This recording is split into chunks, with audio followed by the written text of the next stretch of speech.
Bonjour, c'est Jean Descartes.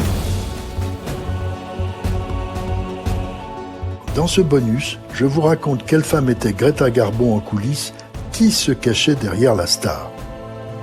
Savez-vous que Greta Garbo avait réussi à obtenir à Hollywood des concessions qu'aucune autre actrice de notoriété mondiale n'avait obtenues avant elle ? Il ne s'agissait pas de caprice, mais d'exigence. Sur un film, elle travaillait de 9h à 17h. Même si une scène n'était pas terminée, on la remettait au lendemain. La vedette estimait que ces 8 heures de travail étaient son maximum et elle voulait donner le meilleur d'elle-même. C'était juste du professionnalisme. Tous ces metteurs en scène s'y sont pliés, appréciant de la voir arriver à 9 heures précises, habillée et maquillée, prête à tourner. Sur le plateau, elle était adorée des techniciens. Elle se montrait bonne camarade. À l'heure du déjeuner, au lieu de s'isoler dans sa loge, elle restait sur le plateau avec l'équipe et se contentait du sandwich qu'elle avait elle-même apporté. Cette femme à la réputation d'actrice froide, hautaine et inaccessible fabriquée par le studio était en réalité une femme de cœur. Elle l'a montré à plusieurs reprises.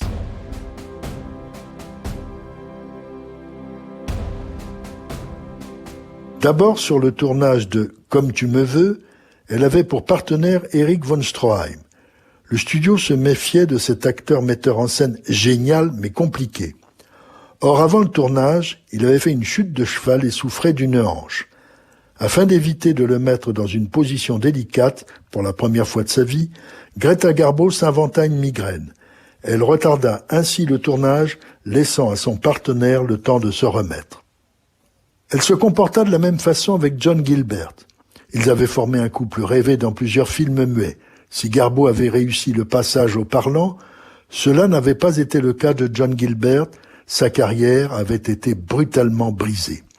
Lors du tournage de son film le plus emblématique, La Reine Christine, après avoir récusé Laurence Olivier, avec qui elle ne s'entendait pas, Greta Garbo le fit remplacer par John Gilbert pour lui donner une nouvelle chance. Il avait partagé sa vie pendant quelque temps, mais cela n'avait pas duré.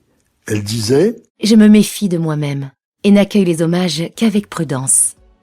Je m'efforce de me garder des vertiges de la passion, parce que j'estime qu'une femme amoureuse ne fait plus rien de bon, et que je pense avant tout à mon travail, que je place plus haut que tout dans mon esprit. » La vie privée de Greta Garbo passait largement derrière sa carrière.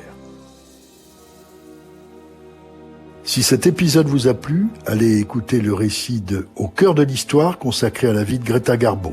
Il vous plaira, j'en suis certain. Et surtout, n'hésitez pas à en parler autour de vous et à me laisser vos commentaires sur le groupe Facebook de l'émission. Je vous dis à bientôt pour un nouvel épisode de « Au cœur de l'histoire ». Au cœur de l'histoire est une production Europe 1 Studio. Ce podcast est écrit et présenté par Jean Descartes. Il a été réalisé par Guillaume Vassaux. Pour ne rater aucun épisode, abonnez-vous sur Apple Podcasts ou vos plateformes habituelles d'écoute.